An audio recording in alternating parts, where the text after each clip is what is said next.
26వ వచనం. ఆదికాండము 1వ అధ్యాయం 26వ వచనం.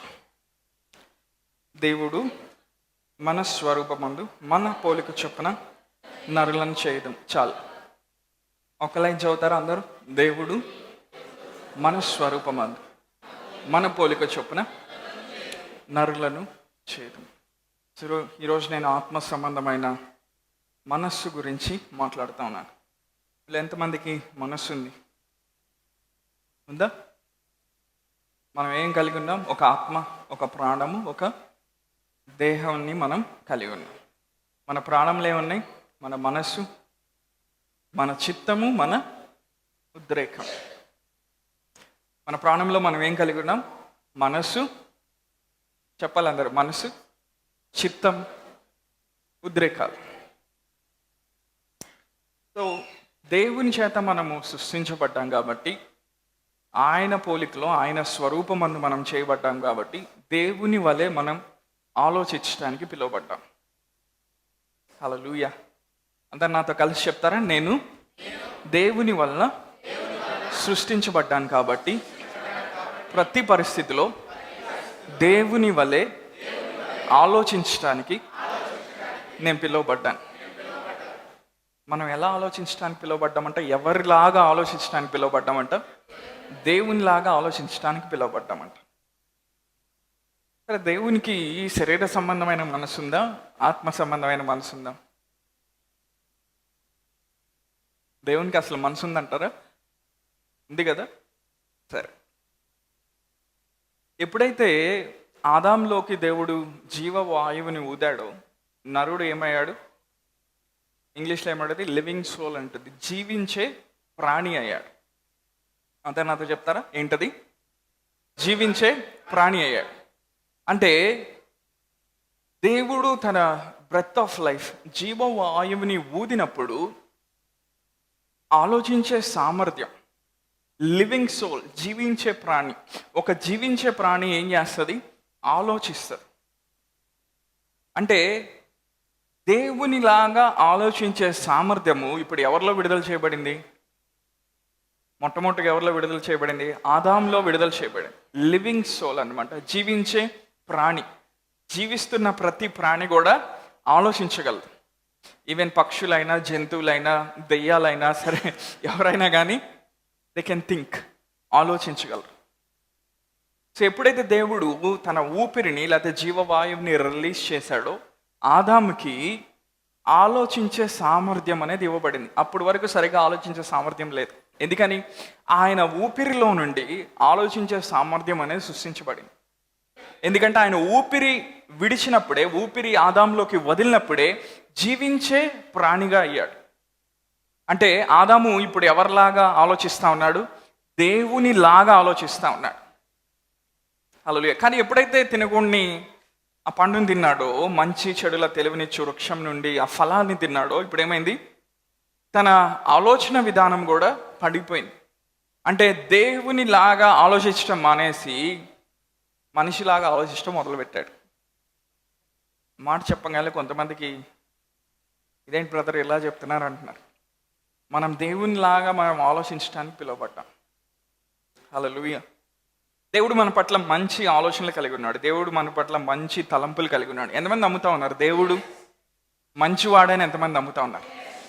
సరే, ఇంకా లోపలికి వద్దాం. దేవుడు నీ పట్ల ఆయన మంచి ఆలోచనలు కలిగి ఉన్నాడు. ఆయన నీ పట్ల మంచి తలంపులు కలిగి ఉన్నాడు.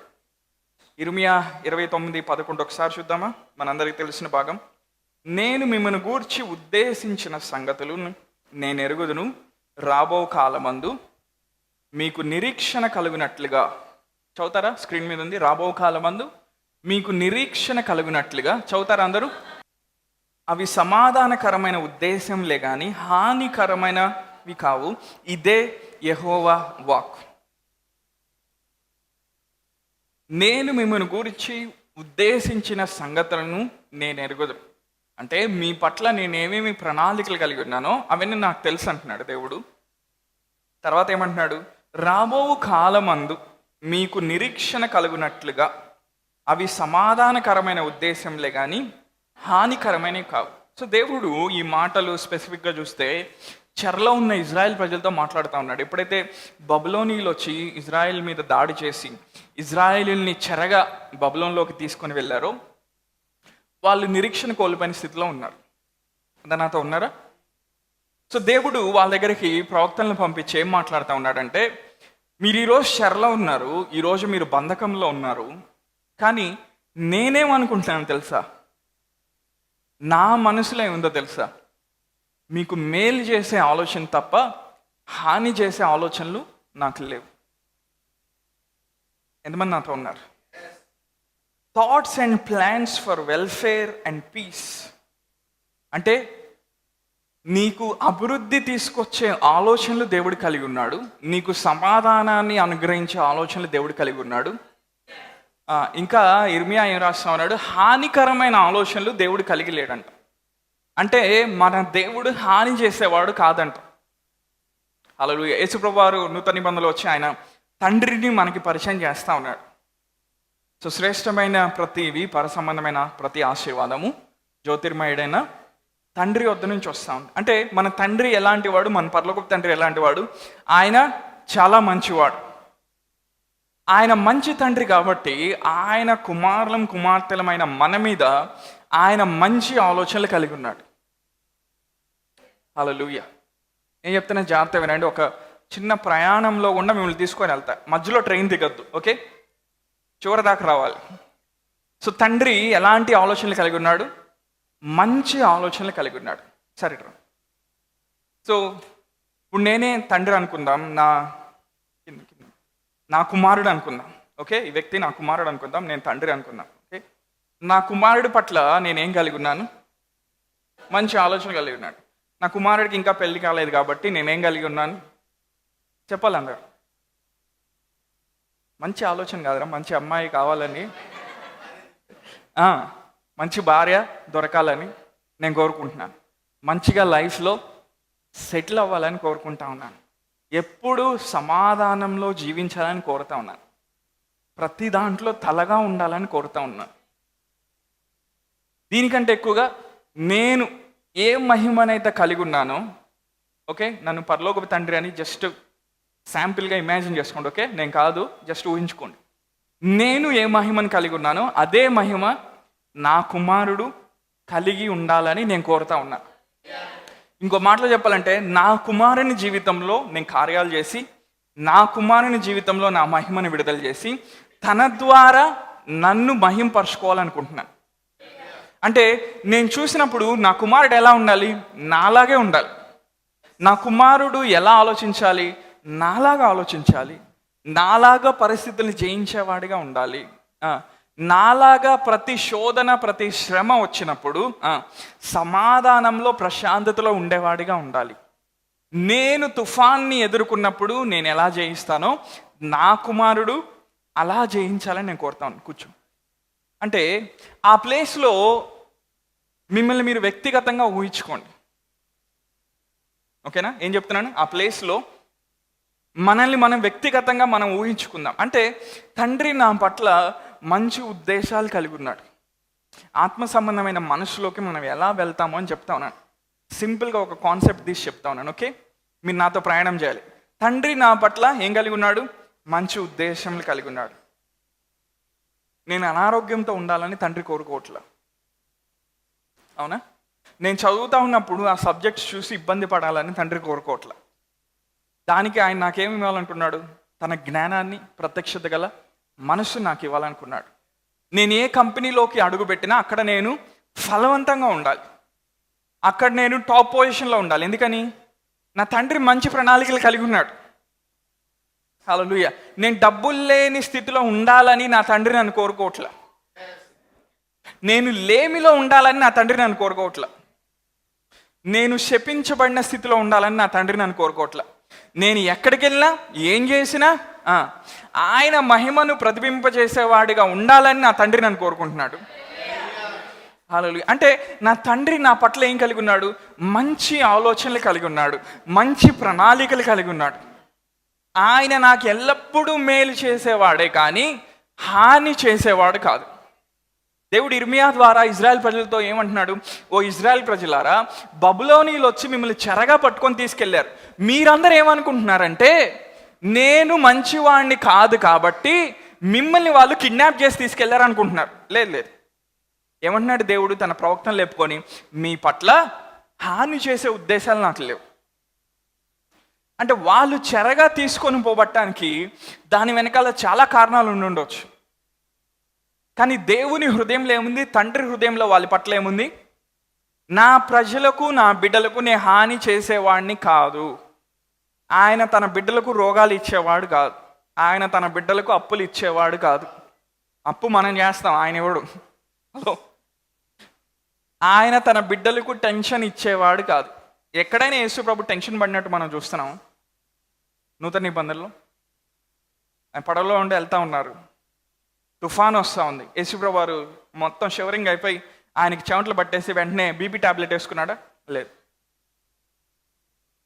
అంటే మన తండ్రి మనకి ఒత్తిడిని ఇచ్చేవాడు కాదు.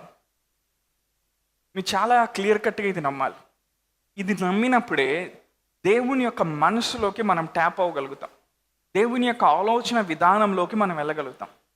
అంటే నేను ఎక్కడికి వెళ్ళినా నేను సక్సెస్ఫుల్గా ఉండాలని నా తండ్రి కోరుతా ఉన్నాడు. నేను ఐశ్వర్యవంతుడిగా ఉండాలని నా తండ్రి కోరుతా ఉన్నాడు. ఏం నమ్మకం లేదా? వాక్యంలో యేసుప్రభువు వారు ఎక్కడైనా చెప్పారా? దిక్కులేని వారుగా, బీదలుగా, అడుక్కు తినేవారుగా చేస్తాను దేవుడు ఎక్కడైనా చెప్పాడా? చెప్పలేదు. చెప్పాడా దేవుడు ఎక్కడైనా? చెప్పలేదు. అంటే దాని అర్థం ఏంటి? నా పట్ల మంచి ప్రణాళికలు కలిగి ఉన్నాడు, మంచి మనసు కలిగి ఉన్నాడు, మంచి ఉద్దేశాలు కలిగి ఉన్నాడు. ఇంకా ఈ భాగాన్ని చూస్తే దేవుడు ఇజ్రాయెల్ ప్రజల్ని ఆయన తీర్పు తీర్చట్ల. మీరు పాపం చేశారు కాబట్టి, మీరు తప్పులు చేశారు కాబట్టి ఈరోజు బబులోనీయుల యొక్క చెర కింద మీరు ఉంటా ఉన్నారు, వాళ్ళ ఆధిపత్యం కింద మీరు బ్రతుకుతున్నారు అని దేవుడు వాళ్ళని తీర్పు తీర్చట్లేదు. మనల్ని తీర్పు ఎవరు తీరుస్తారు? ఉదాహరణకి మనం పొరపాటు చేసినప్పుడు తీర్పు ఎవరు తీరుస్తారు మనల్ని? మన మనస్సాక్షి అయినా మనల్ని తీర్పు తీరుస్తుంది, లేకపోతే అపవాదైనా తీర్పు తీరుస్తాడు. నేను చెప్తున్నా అర్థమవుతుందా? నేను ఇలా చెప్పాను కాబట్టి నేను ఏదైనా చేస్తాను, నా తండ్రి తీర్పు తీర్చడని పాస్టర్ గారు చెప్పాడని చేయమాకండి. ఎంతమంది నాతో ఉన్నారు? అంటే నా తండ్రి నన్ను తీర్పు తీర్చేవాడు కాదు. నేను గతంలో ఎన్ని భయంకరమైన తప్పులు చేసినా, ఎన్ని ఘోరమైనవి చేసినా, ఈరోజు నేను ఆయన తెలుసుకొని ఆయన మంచితనాన్ని నేను అంగీకరిస్తున్నాను కాబట్టి హీఈస్ నాట్ జడ్జింగ్ మీ. హల్లెలూయా. దేవుని యొక్క మనస్సులోకి మనం ఎలా వెళ్తామో చెప్తున్నాను. ఈ తప్పుడు ఆలోచన విధానాలు, సిద్ధాంతాలు మనలో ఉన్నట్టయితే దేవుని యొక్క మనసులోకి మనం వెళ్ళలేం. తండ్రి యొక్క మనసుని మనం అర్థం చేసుకోలేం. మనకి జీవితంలో వచ్చిన ఓటమిని బట్టి, మనకి జరిగిన అవమానాలను బట్టి, మనం ఎదుర్కొన్న శ్రమ బట్టి మనం ఏమనుకుంటామంటే తండ్రి మంచివాడు కాదేమో అనుకుంటాం. నేను ఎగ్జామ్లో ఫెయిల్ అయ్యానండి ఈరోజు అనుకుందాం. ఇప్పుడు నా ఆలోచన విధానం అంతా ఏంటి? నేను కష్టపడి చదివినా ఆయన నన్ను పాస్ చేయలేదు, ఆయన నన్ను ఫెయిల్ చేశాడు. ఇదేనండి. ఇప్పుడు నా మనసంతా ఎలా ఉంటుంది? ట్విస్ట్ అయిపోయి ఉంటుంది. నా ఆలోచన అంతా వక్రీకరించబడతా ఉంది. ఎందుకని? నాకు జరిగిన అనుభవాన్ని బట్టి. హలో, మిమ్మల్ని బాగా ఒక ఏజ్లో మీరు అబ్యూస్కి గురి అయ్యారు, లేకపోతే ఒక వ్యక్తి సెక్షువల్ అబ్యూస్కి గురి అయ్యాడు, లైంగికంగా వేధించబడ్డాడు చిన్న వయసులో. ఇప్పుడు అతని మనసంతా ఏముంటుంది? దేవుడు చాలా దుర్మార్గమైన వాడు, దేవుడు చాలా హార్మ్ఫుల్. ఎందుకంటే నాకు అలా జరుగుతూ ఉన్నప్పుడు ఆయన నన్ను కాపాడలా. ఎంతమంది నాతో ఉన్నారు? ఎంతమంది నాతో కనెక్ట్ అవుతూ ఉన్నారు? దేవుడు నాకు ఎగ్జామ్లో ఉత్తీర్ణత ఇవ్వలేదు కాబట్టి ఆయన మంచివాడు కాదు. దేవుడు నా అప్పులు తీర్చలేదు కాబట్టి ఆయన మంచివాడు కాదు. దేవుడు ఇజ్రాయెల్ ప్రజలు ఏమనుకుంటున్నాడు? బబులోనీలందరూ వచ్చి మా మీద పడి మమ్మల్ని కొట్టి మమ్మల్ని తీసుకొని చెరగా తీసుకొని వెళ్ళారు కాబట్టి దేవుడు మంచివాడు కాదు. దేవుడే మంచివాడైతే, తండ్రియే మంచివాడైతే మేము ఇలా ఎందుకు ఉంటాం? హలో, ఈరోజు ఇక్కడ కూర్చున్న ప్రతి ఒక్కరితో నేను మాట్లాడుతున్నాను అనుకుంటున్నాను. తండ్రే మంచివాడైతే నేను ఇలా ఎందుకుంటాను? తండ్రే మంచివాడైతే ఆ రోజు ఆ ఇన్సిడెంట్ ఆ కాలేజ్లో, ఆ స్కూల్లో, లేకపోతే ఆఫీస్లో జరగకుండా ఆయన నన్ను కాపాడేవాడు కదా.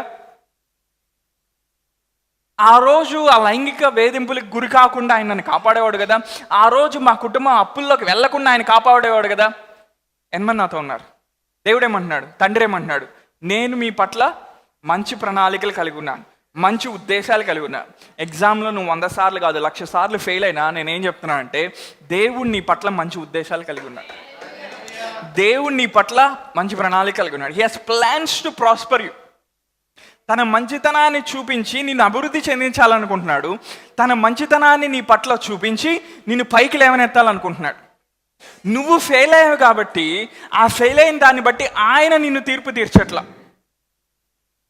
హలో, ఎంతమంది నాతో ఉన్నారు?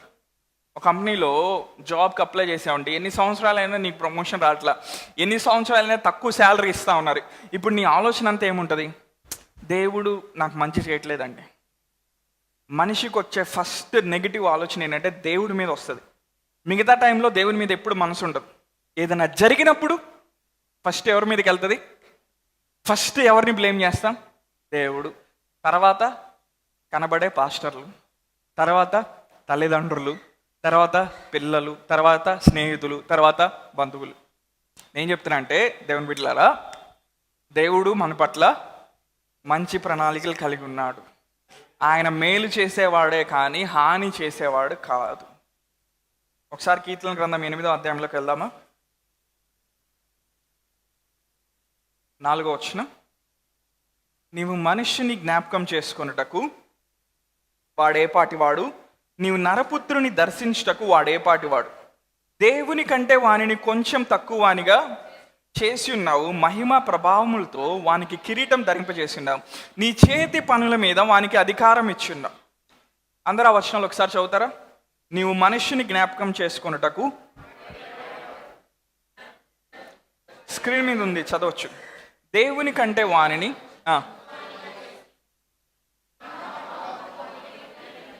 నీ చేతి పనుల మీద వానికి అధికారం ఇచ్చింది. మహిమ ప్రభావములతో ఏం చేశాడంటే ఆయన వానికి కిరీటం ధరింపచేసి ఉన్నాం. దేవుడు మంచివాడు కాకపోతే, తండ్రి మంచివాడు కాకపోతే మహిమతో ప్రభావంతో మనకి కిరీటాన్ని ఇచ్చేవాడు కాదు. హలో, అంటే మనందరికీ కిరీటం ఉందంట. ఏ కిరీటం అంట? మహిమతో ప్రభావంతో కూడుకున్నటువంటి కిరీటం. అంటే మనం ఈ భూమి మీద యువరాజులు యువరాణులు లాంటి వాళ్ళం. హల్లెలూయా. ఆ భాగ్యం ఎవరిచ్చారు? మన తండ్రి మనకిచ్చాడు. ఆయన మంచివాడు కాబట్టే అలా మనల్ని క్రౌన్ చేశాడు, అలా మనల్ని ఆయన ఘనపరిచాడు. నేను రాజులకి రాజును కాబట్టి నా కుమారుడు నా కుమార్తె యువరాజు యువరాణి, అలాంటి ఘనతతో నేను వాళ్ళని చూస్తూ ఉన్నాను, అలాంటి విలువతో నేను వాళ్ళని చూస్తూ ఉన్నాను. హల్లెలూయా. ఆయన మనల్ని జ్ఞాపకం చేసుకుంటాడంట. హల్లెలూయా. ఇంకో చోట వాక్యంలో ఉంటుంది, తన అరచేతిలో ఆయన నిన్ను చెక్కుకున్నాడంట. కొంతమంది భలే ప్రార్థన చేస్తారు కదా, ఏడ్చి ఏడ్చి ఏడ్చి, ప్రభువా నువ్వు నన్ను అసలు మర్చిపోయావయ్యా, ఈ మధ్య నన్ను పట్టించుకోలేదు. దేవుడు ఏమన్నాడు? నా అరచేతుల్లో నేను నిన్ను చెక్కుకొని ఉన్నాను, పర్వతం తొలగిన మెట్టలు తత్తరిల్లిన నా కృప నిన్ను విడిచిపోతుంది. అంటే దేవుడు ఎప్పుడు మర్చిపోయేవాడు కాదు. హల్లెలూయా. విషయం ఏంటో తెలుసా? ఎప్పుడు నువ్వు ఆయన మనసులోనే ఉన్నావు. హల్లెలూయా. నువ్వు మనిషిని జ్ఞాపకం చేసుకున్నటకు వాడేపాటివాడు, నువ్వు నరపుత్రుని దర్శించుటకు వాడేపాటివాడు. అంటే నరపుత్రుని ఆయన దర్శిస్తాడంట. దేవుడు మనల్ని జ్ఞాపకం చేసుకోవటం మాత్రమే కాదు, తండ్రి మన పట్ల మంచి ప్రణాళికలు కలిగి ఉండటం మాత్రమే కాదు, మహిమతో ప్రభావంతో మనల్ని కిరీటాన్ని మనకి ధరింపచేయటం మాత్రమే కాదు, మనల్ని ఆయన విలువగా ఎంచుతున్నాడు కాబట్టి మనల్ని ఏం చేస్తాడంట? దర్శిస్తాడంట. హల్లెలూయా. మనల్ని విజిట్ చేస్తాడంట ఆయన. మరి ఎన్నిసార్లు విజిట్ చేస్తాడో తెలియదు, రెగ్యులర్గా వస్తాడో తెలియదు, మంత్లీ వస్తాడో ఇయర్లీ వస్తాడో, కొంతమంది దగ్గరికి వచ్చి ఎప్పుడైందో తెలియదు, కానీ నరపుత్రుని మాత్రం దర్శిస్తాడని వాక్యం చెప్తా ఉంది. హల్లెలూయా. సో దేవుడు ఏం చేయాలనుకుంటున్నాడంటే మన ఆలోచన విధానాన్ని ఆయన మార్చాలనుకుంటున్నాడు. మన ఆత్మీయంగా ఎప్పుడు ఎదగలుగుతామంటే మన ఆలోచన విధానం మారినప్పుడు మాత్రమే ఎదగలుగుతాం. అందుకనే దేవుని వాక్యాన్ని వినాలి వినాలి వినాలి వినాలి, అభ్యాసంలో పెట్టాలి, వాక్యానికి విధేయత చూపించాలి, దేవుని మంచితనం అర్థం చేసుకోవాలి.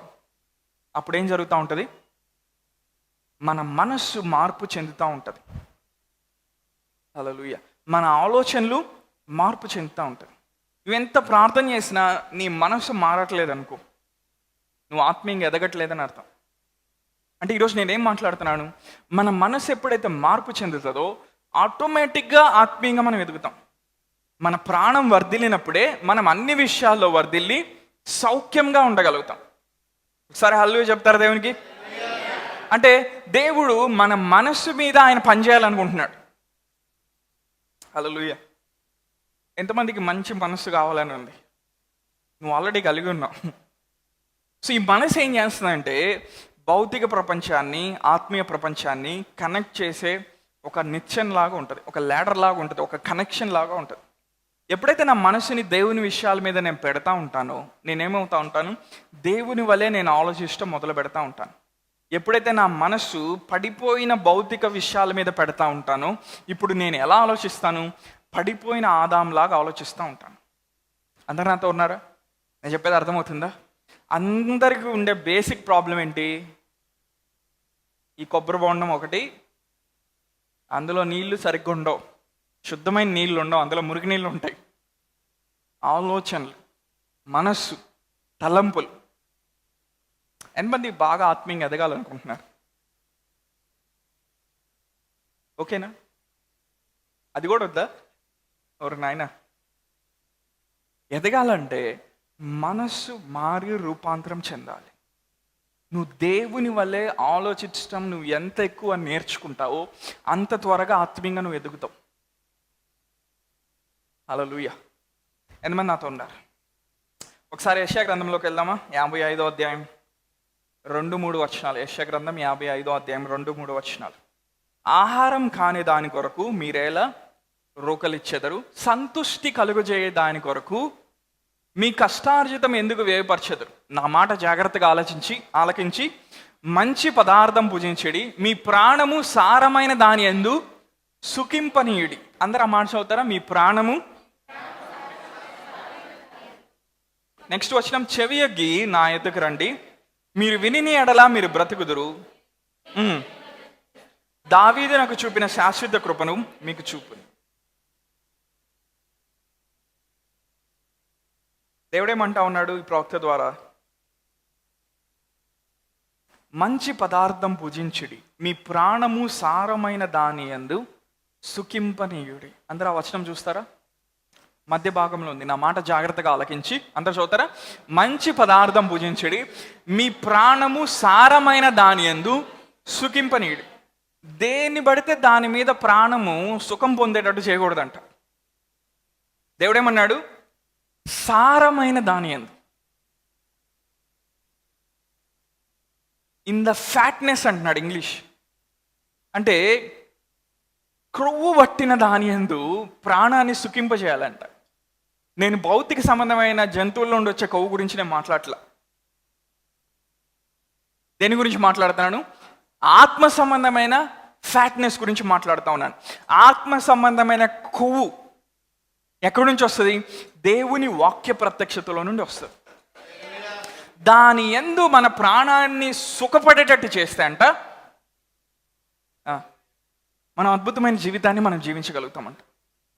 హల్లెలూయా. ఒక మనిషి సాధారణంగా చూస్తే ఒక రోజుకి 60,000 ఆలోచనలు వస్తాయంట. పైగా ఎన్ని వేల ఆలోచనలు? 60,000 ఆలోచనలు, 60,000 థాట్స్ వస్తాయంట ప్రతిరోజు. ఇందులో ఒక 90%, ఒక 80-90% కానీ ఆత్మీయ విషయాల మీద నువ్వు పెట్టగలిగితే, దేవుని విషయాల మీద పెట్టగలిగితే నీ ప్రాణం ఎల్లప్పుడూ సుఖిస్తానే ఉంటుంది. నేను చెప్తున్నా అర్థమవుతుందా? ఈ 60,000 ఆలోచనలు జాగ్రత్తగా ఆలోచించండి, జాగ్రత్త వినండి. ఈ 60,000 ఆలోచనలు, ఒక వ్యక్తి ఉన్నాడు, ఈరోజు అతనికి ఎన్ని ఆలోచనలు వస్తున్నాయి? రోజంతట్లో 60,000 ఆలోచనలు వస్తున్నాయి. ఈ 60,000 ఆలోచనలు చెడిపోయిన ఆలోచనలు అనుకో, ఎలా ఉంటుంది అతని జీవితం? బాగుంటుందా? మనసు ఎప్పుడు ఎలా ఉంటుంది? చికాగ్గా ఉంటుంది, డిస్టర్బ్ అయిపోయి ఉంటాడు. ఎప్పుడు అడిగినా నేను మూడ్ ఆఫ్, నన్ను గదిరించొద్దు అంటాడు. ఎందుకని? తన ఆలోచన సరిగ్గా లేదు. కానీ ఈ 60,000 ఆలోచనలు దాదాపు ఒక 55,000 ఆలోచనలు ఆత్మ సంబంధమైన వాటి మీద పెట్టగలిగాడు అనుకో ప్రతిరోజు, తన ప్రాణం సుఖిస్తుందంట. హల్లెలూయా. మీలో చాలా మందికి సుఖపడటం తెలుసు, కానీ మీ ప్రాణం ఎలా సుఖపడుతుందో తెలియదు. మీరు శ్రేష్టమైన ఆహారాన్ని భుజించినప్పుడు, హల్లెలూయా, మార్నింగ్ సర్వీస్ ఈవినింగ్ సర్వీస్కి మీరు వచ్చి శ్రేష్టమైన వాక్యాన్ని మీరు భుజించినప్పుడు మీ ప్రాణం ఏమంటుంది? సుఖపడి నా ప్రాణం అంటుంది. హల్లెలూయా. అంటే వారమంతా ఆఫీస్లో టెన్షన్లు, ఇంట్లో టెన్షన్లు, పిల్లలతో టెన్షన్లు, అది ఇది అది అప్పులు బిల్లులు అన్నీ నడుస్తూ ఉంటాయి. ఒక్కసారి వచ్చి దేవుని వాక్యం వినగానే ప్రాణం ఏం చేస్తుందంటే నెమ్మది పడుతుంది, విశ్రాంతిని పొందుతూ ఉంటుంది. It start to delight itself in the profuseness of joy. విస్తారమైన ఆనందమందు ఆ ప్రాణము సుఖపడతా ఉంటుందంట. యాంప్లిఫైడ్ క్లాసిక్లో ఏమని ఉంటుందంటే విస్తారమైన ఆనందంలో ఉండాలంట ప్రాణం. హల్లెలూయా. ఈరోజు నేను ఆనందంలో ఉన్నాను, ఈరోజు నేను సంతోషంలో ఉన్నాను. నాకు ఒక పని చెప్పారు, నేను ఎలా చేయగలుగుతా? దాన్ని బియాండ్ పర్ఫెక్షన్ తీసుకెళ్ళగలుగుతా. ఎందుకని? నేను చాలా హ్యాపీగా ఉన్నాను.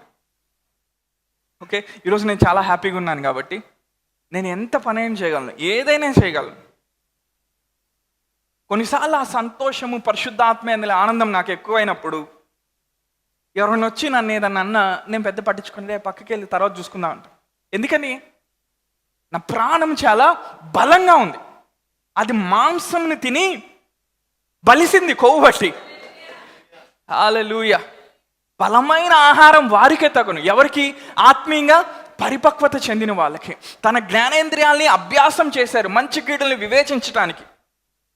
హల్లెలూయా. ఇప్పుడు నేను ఆ మంచిని తెలుసుకొని నా ప్రాణం దాని మీద సుఖపడేటట్టు చేస్తూ ఉన్నాను. నేను దేవుని వాక్యాన్ని ప్రతిరోజు ఆలోచిస్తూ ఉన్నప్పుడు, ఈ వాక్యాన్ని తీసుకొని నేను ప్రతిరోజు ధ్యానిస్తూ ఉన్నప్పుడు నేనేం చేస్తున్నాను? శ్రేష్టమైన ఆహారాన్ని భుజిస్తూ ఉన్నాను. నా ప్రాణం ఎలా ఉంది? విశ్రాంతితో ఉంది, నెమ్మదితో ఉంది, పరిశుద్ధాత్మ యందలి ఆనందానికి బంప్ అవుతా ఉంది. బంప్ అవటం అంటే తెలుసా? చిన్నప్పుడు ఎప్పుడైనా రేడియం బాల్తో ఆడుకున్నారా? గోడకేసి కొడితే చాలా ఫాస్ట్గా వస్తుంది రివర్స్. నీ ప్రాణం ఎప్పుడు కూడా బంప్ అవుతూ ఉండాలి. హల్లెలూయా. చికాకు వలన కాదు, పరిశుద్ధాత్మ యందలి ఆనందం వలన. హల్లెలూయా. నేను చెప్తున్నాను, దేవుని యొక్క మనస్సు ఎలా కలిగి జీవించాలో చెప్తున్నాను. ఇందాక 3వ వచనంలో ఇంకా వాక్యం ఏం చెప్తుంది? నా మాట జాగ్రత్తగా ఆలోకించి. మన ప్రాణం సుఖించాలంటే ఏం చేయాలంట? దేవుని మాటని జాగ్రత్తగా ఆలకించాలంట. If you incline your ear and hear what God is saying, your soul will revive. ఒక వర్షన్లో ఏముంటుందంటే నీ ప్రాణము తేజరిల్లుతుందంట, లేకపోతే నీ ప్రాణము ఉజ్జీవింపజేయబడుతుందంట. హల్లెలూయా. పరిశుద్ధాత్మ వల్ల వచ్చే ఉజ్జీవం మనకు తెలుసు, ఆత్మలో ఉజ్జీవం మనకు తెలుసు. ఈరోజు నేనేం చెప్తున్నాను? ప్రాణంలో వచ్చే ఉజ్జీవం గురించి చెప్తున్నాను. హల్లెలూయా. ఈ ఉజ్జీవం అనేది నువ్వు ఎన్ని సినిమాలు చూసినా రాదు, ఎన్ని గుట్కాలు తిన్నా రాదు, ఎన్ని డ్రగ్స్ వేసుకున్నా రాదు, ఎంతమందితో వెళ్ళి పాపం చేసినా రాదు. కానీ నీ ప్రాణము ఎప్పుడైతే మాలో స్కీతా లాభ ఆరోగ్య, నీ సోల్ ఎప్పుడైతే, దేవుడేమంటున్నాడు? నువ్వు సుఖపడాలనుకుంటున్నావు జీవితంలో, ఎంతమంది సుఖంగా బ్రతకాలనుంది? నీ ఆయన వాక్యం మీద నువ్వు దృష్టి పెట్టి దాన్ని ఆలోచించడం మొదలు పెడితే, దావీదు ఒక చోటకు వచ్చేసరికి ఏమంటున్నాడు? నేను రాత్రి వేళ జాములందు నేను ధ్యానించినప్పుడు, దేవుని గురించి ధ్యానిస్తారంట రాత్రి లేచి. ఏమంటున్నాడు? క్రొవ్వు మెదడు దొరికినట్లు నాకుందంట. బొక్కలు కొట్టి పీల్చుకొని జుర్రుకున్నట్టుందంట దావీదుకి. ఒక టేస్ట్ అనుభవిస్తూ ఉన్నాడు, ఒక ఫ్లేవర్ అనుభవిస్తూ ఉన్నాడు. దేవుని బిడ్డలుగా మనం ఇలా జీవించాలండి. సద్ది మొహాలు వేసుకొని మనం బతకడానికి దేవుడు మన పిల్లల. హల్లెలూయా. నువ్వు బ్రతికేది నీ దగ్గర ఉన్న డబ్బులు బట్టి కాదు, నువ్వు చదువుకున్న దాన్ని బట్టి కాదు, నీ పొజిషన్ బట్టి కాదు. నువ్వు దేవునిది ఏదైతే నీ లోపల కలిగి ఉన్నావు, నీ లోపల ఉన్న క్రీస్తు అనే మహిమైశ్వరం బట్టి నువ్వు బ్రతకటం నేర్చుకోవాలి. హల్లెలూయా. పరిశుద్ధాత్మ యందలి విస్తారమైన ఆనందంలో నిన్ను నువ్వు నింపుకోవటం నువ్వు నేర్చుకోవాలి. హల్లెలూయా. కొన్నిసార్లు ఈ వాక్యం తీసుకొని నేను చదువుతా ఉన్నప్పుడు బై మిస్టేక్ ఆ రోజు వాక్యం కానీ నేను ఎక్కువసేపు చదివానంటే నా బ్రెయిన్ డ్యాన్స్ చేయటం మొదలు పెడుతుంది. నా బ్రెయిన్లో ఉన్న బిలియన్స్ ఆఫ్ నర్వ్ సెల్స్ టక్క టక్క టక్క టక్క కొట్టుకోవటం మొదలు పెడతాయి. ఎందుకని? పవర్ వచ్చింది వాటికి. అదొక సినిమా చూస్తే రాదు. బయటికి వెళ్ళి కొంతమందితో క్రికెట్ ఆడుకుంటే రాదు అది. హలో, దానికి మించిన సుఖం గురించి నేను చెప్తున్నాను. మంచి బిర్యానీ తింటే వచ్చే సుఖం కాదు, దానికి మించిన సుఖం. యెషయా మాట్లాడుతున్నాడు ఇక్కడ, ఏమంటున్నాడు? మీరు కానీ మంచి ఆహారం తీసుకుంటే, మీరు కానీ మంచి వాక్య ప్రత్యక్షతలు వింటా ఉంటే, వాటి మీద మీ మనసును పెట్టగలిగితే ఎలా ఉంటుందంట? సుఖపడతానే ఉంటా. దురదృష్టవశాత్తు ఎక్కడ మనం కాన్సన్ట్రేషన్ పెట్టాలో అక్కడ మనం పెట్టాం. మన సమస్య మీద ఎక్కువ కాన్సన్ట్రేషన్ పెడతాం. ఇప్పుడు ఏమవుతుంది? సుఖమంతా నీరు గారిపోయింది. ఎప్పుడైనా చెరుకు మిషన్లో వాడు చెరుకేసి తీయటం చూసారా ఎప్పుడైనా? చెరుకేసి వాడు జ్యూస్ బయటకు లాగిన తర్వాత ఆ చెరుకు గడ ఎలా ఉంటుంది? ఫ్రెష్గా ఉంటుందా? ఏమొస్తుంది? పిప్పి వస్తుంది. నీ ఆలోచన సరిగ్గా లేనప్పుడు నీ జీవితం కూడా అంతే. యెషయా ఏమంటున్నాడు? దేవుని వాక్యం అనే ఆహారాన్ని నువ్వు తీసుకోవటం మొదలు పెడితే, హల్లెలూయా. ఎంతమంది సక్సెస్ఫుల్గా జీవించాలనుకుంటున్నారు, విజయవంతంగా జీవించాలనుకుంటున్నారు? మీకు ప్రతిరోజు వచ్చే 60,000 ఆలోచనలో నేను చెప్తున్నా 50,000 ఆలోచనలు కానీ దేవుని రాజ్యం మీద, దేవుని వాక్యం మీద, పరిశుద్ధాత్మ ఏం చెప్తున్నాడు దాని మీద, వాక్య ప్రత్యక్షత మీరు పెట్టగలిగితే, హల్లెలూయా, ఒక లెవెల్కి వస్తారు. ఆ లెవెల్కి వచ్చినప్పుడు మరణాన్ని చూసినా తమ్ముడు నువ్వు పక్కకి వెళ్ళి అంటారు. ఎందుకని? నీ ప్రాణము వాక్యం మీద ఆధారపడి ఆధారపడి ఆధారపడి ఆధారపడి ఒక సుఖానికి అలవాటు పడింది. అందుకే పౌలు ఏమంటాడు? దీన్ని చెప్పనాశక్యము కానీ మహిమయుక్తమైన సంతోషం అంట. Joy unexpressible and full of glory. అంటే దీన్ని ఎక్స్ప్రెస్ చేయలేమంట. మీ మనసు ఎప్పుడైతే మార్పు చెంది అది క్లియర్గా ఉండటం ప్రారంభమవుద్దో, మీరు వర్షిప్ చేసేటప్పుడు కూడా ఎలా ఉంటుందంటే అద్భుతంగా ఉంటుంది. జస్ట్ పరలోకంలోకి అలా దూకి మళ్ళీ బయటకు వచ్చినట్టు ఉంటుంది కొన్నిసార్లు. అదే మీ మనస్సు కానీ వాక్యం మీద లేకపోతే, దేవుని మీద లేకపోతే, ఆయన యందు సంతోషించడం నేర్చుకోకపోతే ఏమవుతుందంటే, ఈ పాట ఏంది ఇట్లా పాడారు, ఈరోజు వీళ్ళేంది ఈ డ్రెస్ వేసుకొచ్చారు, ఇదెందుకని ఇట్లా జరగలేదు, ఈరోజు నేను వర్షిప్ చేస్తే రేపు పొద్దున్న నా బిల్లు ఎవడు కడతాడు? ఎవడు కట్టాడు? దేవుడే కడతాడు. హల్లెలూయా. నేను చెప్తున్నాను వినండి, చాలామంది డిప్రెషన్లోకి వెళ్తూ ఉన్నారు, అనవసరమైన భయాల్లోకి వెళ్తూ ఉన్నారు. దేవుడు పిలుస్తూ ఉన్నాడు, తండ్రి నిన్ను పిలుస్తూ ఉన్నాడు. ఇదిగో ఒక బల్ల సిద్ధపరిచాను నీకు, I have prepared A table for you. ఆ బల్ల మీద అన్ని రుచికరమైన పదార్థాలు పెట్టుని, క్రీస్తులో ఉన్న మహిమైశ్వర్యాలన్నీ కూడా ఆ బల్ల మీద పెట్టుని. నా కుమారుడా, నువ్వు వచ్చి దాని మీద పడి తినగలిగితే. హల్లెలూయా. ఎప్పుడైనా మీరు పిల్లవని పెళ్ళికి వెళ్ళారా? ఎప్పుడైనా చిన్నప్పుడు కానీ ఎప్పుడైనా? బాగా ఆకలేస్తుంది, పెళ్ళి జరుగుతుంది, మిమ్మల్ని పిలవలేదు, కానీ మీరు వెనకాలకుండా వెళ్ళారు. ఇలా చెప్పానని వెళ్ళమాకండి ఈ రోజు నుంచి. జస్ట్ ఏదో గతంలో జరిగిన కొన్ని పాపాల గురించి చెప్తే, కొన్ని పొరపాట్ల గురించి చెప్తే, ప్రశాంతంగా తినొచ్చారు, ఎవరు మిమ్మల్ని ఏం అడగల, నీ ప్రాణం ఏం చేస్తుంది? బాగా డబ్బున్న వాళ్ళ పెళ్ళిరా, 100 ఐటమ్స్ పెట్టారు, కనీసం 99 అన్నా టచ్ చేసి ఉంటాను నేను అనుకొని ఆ రోజు అంత హ్యాపీగా దానికి ట్రై చేస్తాను. దానికి మించిన సుఖం అంట ఎక్కడొస్తుందంట? దేవుని వాక్యం అనే ఆహారాన్ని నువ్వు భుజించినప్పుడు. హల్లెలూయా. ఎంతమంది నాతో ఉన్నారు? యేసుప్రభువు ఒకసారి ఆయనతో ఉన్న ప్రజలతో మాట్లాడుతా, మత్తయి సువార్త 11వ అధ్యాయంలో ఆయన పరిసయ్యుల్ని, శాస్త్రుల్ని, యూదుల్ని అందరూ చూస్తూ ఉన్నారు. వీళ్ళేంటి సంతోషం లేకుండా ఉన్నారు, వీళ్ళేంటి ఆనందం లేకుండా ఉన్నారు. ఆయన ఒక మాట అన్నాడు అక్కడ, మనందరికి బాగా తెలుసు. చిన్నప్పుడు మన ఇళ్లలో క్యాలెండర్లో డోర్ల మీద ఎక్కువ రాసి ఉంటుంది, ప్రయాసపడి భారం మోసుకొనుచున్న సమస్త జనులారా నా దగ్గర రండి, నేను మీకు విశ్రాంతిని ఇస్తాను, కలుగజేస్తాను. అంటే ఎప్పుడైతే నా భారాన్ని నేను దేవుని మీద వేయటం నేను నేర్చుకుంటాను ప్రార్థనలో, ఇప్పుడు నా మనసు ఏమవుతుందంటే ఫ్రీ అయిపోతుంది. ఎంతమందికి ఫ్రీగా జీవించాలని ఇష్టం? ఎంతమందికి ఎప్పుడు ఏదో గొడవ నడుస్తూ ఉండాలి, వాళ్ళకి ఎప్పుడు ఏదో ఒకటి లేకపోతే వాళ్ళకి నిద్ర పట్టదు. ఇంట్లో ఏదో గొడవ, ఆఫీసులో ఏదో గొడవ, ఏదో ఒక ఆర్థిక సమస్య, ఏదో ఒక అనారోగ్య సమస్య, వాళ్ళకు ఉండాలి, ఉంటేనే. కానీ లైఫ్ అలా బాగోదు. దేవుడేమన్నాడు? నేను నీకు విశ్రాంతిని ఇస్తాను, నేను నీకు రెస్ట్ ఇస్తాను. You need to delight your self in the revolution of the word. వాక్య ప్రత్యక్షత ఎప్పుడు దాని మీద నీ దృష్టి పెట్టి నువ్వు దాన్ని భుజించి నువ్వు పడుకోవడానికి ట్రై చేయి, హ్యాపీగా నిద్ర పట్టింది. ఎందుకని? వాక్యం రాగానే నీ బ్రెయిన్లో ఉన్న నర్వ్ సెల్స్ అన్నీ ఫైర్ అవుతున్నాయి, నీ స్లీప్ రిసెప్టర్స్ అన్నీ యాక్టివేట్ అవుతున్నాయి. కొంతమంది దాన్ని ఇంకో డైమెన్షన్లో తీసుకెళ్లారు. వాళ్ళ చర్చిలోకి వచ్చి ఇట్లా ఇక్కడ వాక్యం వెంటనే నిద్ర వచ్చేస్తుంది. దాని గురించి చెప్తున్నాను. అది ఇంటి దగ్గర కూడా ప్రాక్టీస్ చేయండి. నైట్ నాకు నిద్ర పట్టట్లేదు, పిచ్చి కళ్ళు వస్తున్నాయి, పిచ్చి ఆలోచనలు వస్తున్నాయి అని బదులు ఆ వాక్య ప్రత్యక్షను ధ్యానించండి, ధ్యానించండి, ధ్యానించండి, ధ్యానించండి. సెల్స్ అన్నీ ఫైర్ అవుతుంది. హల్లెలూయా. అలా చేసుకుని ఏమవుతుంది? నా డిఎన్ఏ మారిపోతుంది. హల్లెలూయా. ఇప్పుడు నేను ప్రతిసారి ఏం ఆలోచిస్తున్నాను? నా తండ్రి మంచివాడు, ఆయన నాకు మేలు చేసేవాడు, ఆయన నన్ను స్వస్థపరిచేవాడు, ఆయన నన్ను బాగు చేసేవాడు, ఆయన నాకు అభివృద్ధిని ఇచ్చేవాడు, ఆయన వాక్య ప్రత్యక్షత ఇచ్చేవాడు, పరిశుద్ధాత్మ యందలి ఆనందం ఇచ్చేవాడు, ఆయన నన్ను తీర్పు తీర్చట్లేదు, నా గతాన్ని బట్టి ఆయన నన్ను కొట్టేయట్లేదు, నన్ను ఆయన అంగీకరించాడు, నన్నులాగా ఆయన చూస్తూ ఉన్నాడు. హల్లెలూయా. అందుకని నేను ఆనందం కలిగి నేను బ్రతుకుతా ఉన్నాను. హల్లెలూయా.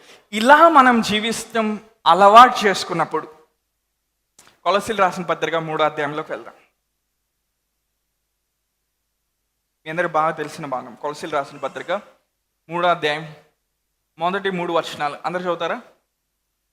మీరు క్రీస్తుతో కూడా లేపబడిన వారైతే పైనున్న వాటిని వెదకుడి, అక్కడ క్రీస్తు దేవుని కుడి పార్శ్వమున కూర్చుండి ఉన్నాడు. నెక్స్ట్ వచనం.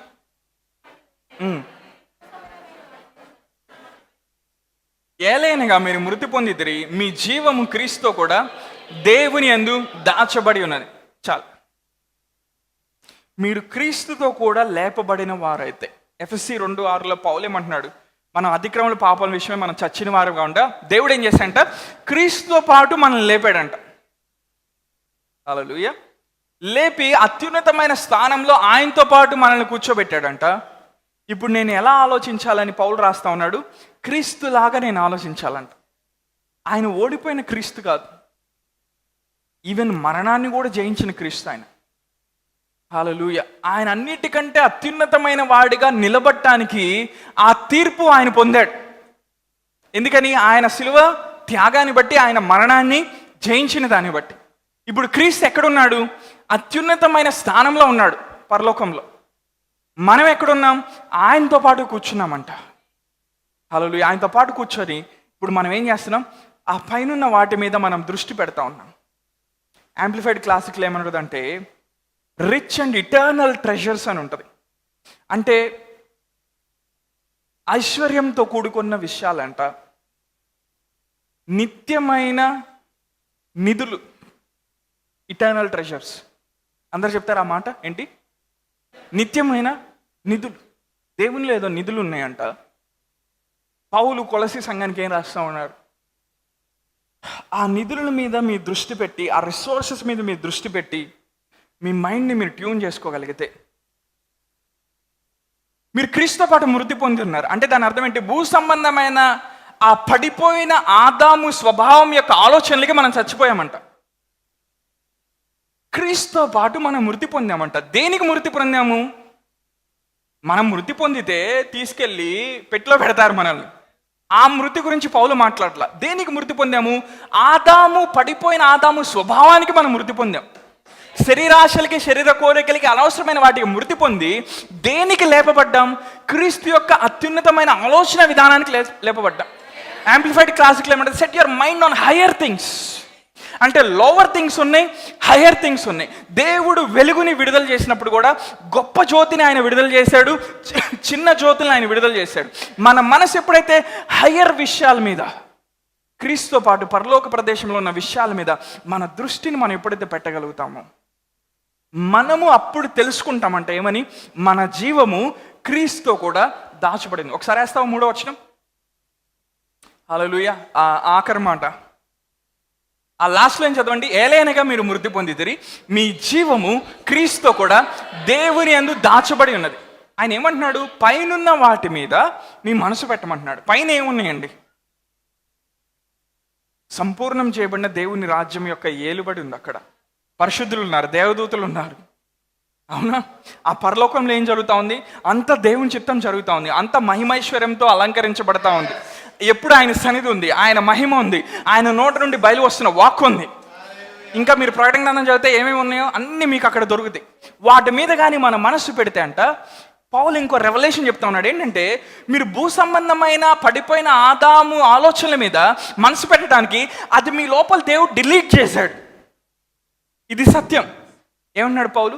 మీరు క్రీస్తుతో పాటు మృతి పొందారు కాబట్టి ఇప్పుడు ఎప్పుడైతే పైనున్న వాటి మీద మీ ఆలోచనలు పెడతారో, ఇప్పుడు మీరేం చేస్తారంటే మీ జీవము క్రీస్తుతో కూడా దాచబడి ఉందని గ్రహిస్తారంట. అంటే పడిపోయిన ఆదాము ఆలోచనలు విడిచిపెట్టి, శరీరేచ్ఛలతో కూడిన ఆలోచనలు విడిచిపెట్టి, బలహీనమైన ఆలోచనలు విడిచిపెట్టి, క్రీస్తు నాతో ఉన్నాడు, నేను ఆయనతో ఆత్మీయ ప్రపంచంలో ఏలుబడి చేస్తానన్న ఆ కాన్షియస్నెస్లోకి మనం వచ్చినప్పుడంట మనం గ్రహించగలుగుతామంట, నా జీవము క్రీస్తులో దాచబడి ఉంది. అంటే మన జీవం ఇంకెక్కడ లేదంట. ఎక్కడుందంట? వాక్యంలో ఉంది, మీ జీవం క్రీస్తుతో కూడా దేవుని యందు దాచబడి ఉంది. ఆ దాచబడి ఉన్న జీవాన్ని నువ్వు అనుభవించాలంటే ప్రతిరోజు దేవుని లాగా నువ్వు ఆలోచించడం నేర్చుకోవాలి. సింపుల్ టాపిక్కే, కానీ చాలా డైమెన్షన్స్ని ఒకేసారి టచ్ చేస్తున్నా. కొంచెం కాంప్లికేటెడ్ ఉండొచ్చు, కానీ మీ ఫోకస్ పెడితే ఈజీగా అర్థమవుతుంది. చాలా సింపుల్ టాపిక్. అంటే హయ్యర్ థింగ్స్ మీద నా మైండ్ పెట్టాలి, ఉన్నతమైన వాటి మీద నా మైండ్ పెట్టాలి. ఎప్పుడు ఎవరికి అన్యాయం చేద్దాం, ఎవరిని తొక్కేసి పైకి వద్దాం, ఎవరి దగ్గర ఏది తీసుకొని ఎవరిని ఇబ్బంది పెడదాం, ఇవి కాదు. పలానా వాళ్ళు నన్ను ఇలా అన్నారు, 10 సంవత్సరాల క్రితం అలా జరిగింది, ఇక్కడ నేను గాయపడ్డాను, ఇక్కడ ఆగిపోయాను, ఇక్కడ ద్వారాలు తెరవబట్టలేదు, ఇక్కడ నేను ముందుకు వెళ్ళట్లేదు, ఇక్కడ గాడిద గుడ్డు ఏం జరగట్లేదు. హలో, వాటి మీద నీ మనసు తీసేస్తానంట, you will know that your life is hidden with Christ.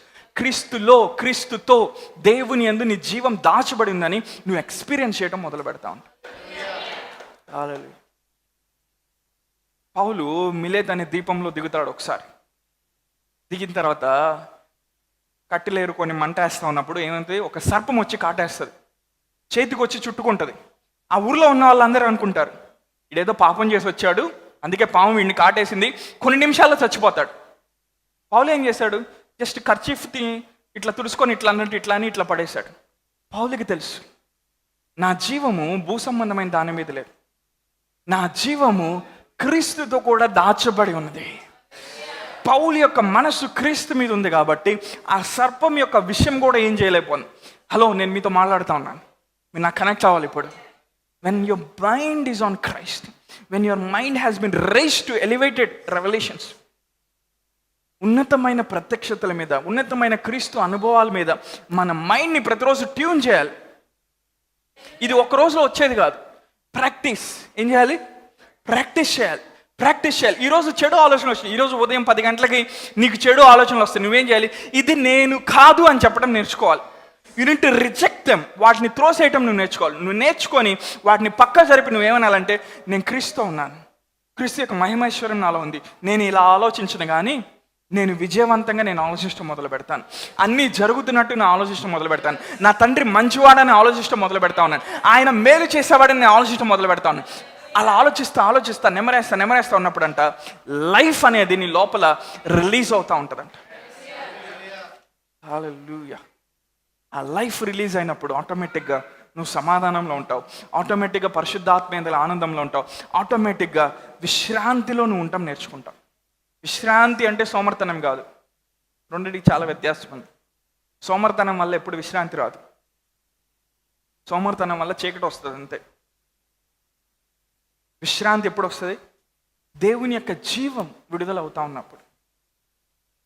హల్లెలూయా. ఒకసారి లూకా సువార్త 12వ అధ్యాయంలోకి వెళ్దాము. 29 నుండి 31 వచనాలు. లూకా సువార్త 12వ అధ్యాయం 29 నుండి 31 వచనాలు. ఏమి తిందుమా ఏమి త్రాగుదమని విచారింపకుడి, అనుమానమును కలిగి ఉండకుడి. చదువుతారు అందరూ? ఈ లోకపు జనులు వీటన్నిటిని వెతుకురు, ఇవి మీకు కావలసి ఉన్నవని మీ తండ్రికి తెలియను. మీరైతే ఆయన రాజ్యమును వెతుకుడి, దానితో కూడా ఇవి మీకు అనుగ్రహింపబడును. యేసుప్రభువు వారు ఏమంటున్నారు ఇక్కడ? దేని గురించి కూడా మీరు చింతించొద్దు, దేని గురించి ఆలోచించొద్దు. యాంప్లిఫైడ్లో ఏముంటుంది? Take no thought for yourself. ఏ ఆలోచన తీసుకోవద్దంట. ఆయన రాజ్యం మీద మీ దృష్టి ఉంటే ఇవన్నీ మనకి ఉచితంగా అనుగ్రహించబడతాయి అంట. రేపేం తిందాం, క్రిస్మస్ వస్తుంది, ఏ బట్టలు కొనుక్కుందాం, డబ్బులు సరిపోతాయా లేదా, ఈ నెల ఈఎంఐ కట్టాలి కదా, ఇక్కడ పెడితే ఇందులో పెట్టి ఇందులో తీసి, ఆ డ్రాయర్లో ఉన్న డబ్బులు బయటికి తీసి ఈ బీరువాలో ఉన్న షెల్ఫ్లో తీసి ఈ అక్కడ పెట్టి ఆ వెనకాల పెట్టి పాలోడికి ఇచ్చి ఇంటర్నెట్ వాడికి ఇచ్చి అది ఇచ్చి ఇది చేసి దేవుడు ఏమంటున్నాడు, ఏం తిందామా ఏం త్రాగుదామని ఆలోచించవద్దు. ఇవన్నీ మీకు కావాల్సి ఉన్నాయని మీ పరలోకపు తండ్రికి తెలుసు. ఆయన రాజ్యం మీద ఆయన నీతి మీద నువ్వు దృష్టి పెడితే, నేను ఆయనలో ఉన్నాను, ఆయనలో సర్వ సమృద్ధిని పొందుతా ఉన్నాను, ఆయన పరిశుద్ధాత్మ ఇందులో ఆనందం పొందుతా ఉన్నాను, నా తండ్రి మంచివాడు, ఆయన నన్ను చూసుకుంటాడు, ఆయన నాకు మేలు చేస్తాడు కానీ హాని చేసేవాడు కాదు, ఆయన నన్ను పోషిస్తాడు, ఆయన నన్ను నడిపిస్తాడు అని ఎప్పుడైతే ఆయన మాటల మీద నేను దృష్టి పెడతానో నాకు కావాల్సిన అన్నీ రావటం నేను చూస్తూ ఉంటాను. హల్లెలూయా. ఎంతమంది నాతో ఉన్నారు? ఎంతమంది ఎంజాయ్ చేస్తూ ఉన్నారు దేవుని వాక్యాన్ని? లాస్ట్ ఒక విషయం చెప్పి నేను ముగిస్తాను. రోమా పత్రిక 8వ అధ్యాయంలోకి వెళ్దాం. మీ అందరికి బాగా తెలిసిన వచనం, 5వ వచనం. శరీరానుసారులు శరీర విషయముల మీద మనస్సుంతురు, ఆత్మానుసారులు ఆత్మ విషయముల మీద మనసుంతురు. శరీరానుసారమైన మనసు మరణము, ఆత్మానుసారమైన మనసు జీవమును సమాధానమైనది. లాస్ట్ లైన్ చదువుతారు అందరూ. ఆత్మానుసారమైన మనసు ఏమైందంట? జీవము సమాధానమైనది. Life and peace. అందరు చెప్తారా? Life and peace. మరొకసారి చెప్తారా? Life and peace. నువ్వు దేవుణ్ణి వెంబడిస్తున్నావు అంటే, జీవము సమాధానం లేకపోతే నువ్వు మేబీ రాంగ్ దేవుణ్ణి వెంబడిస్తున్నావని చూసుకో.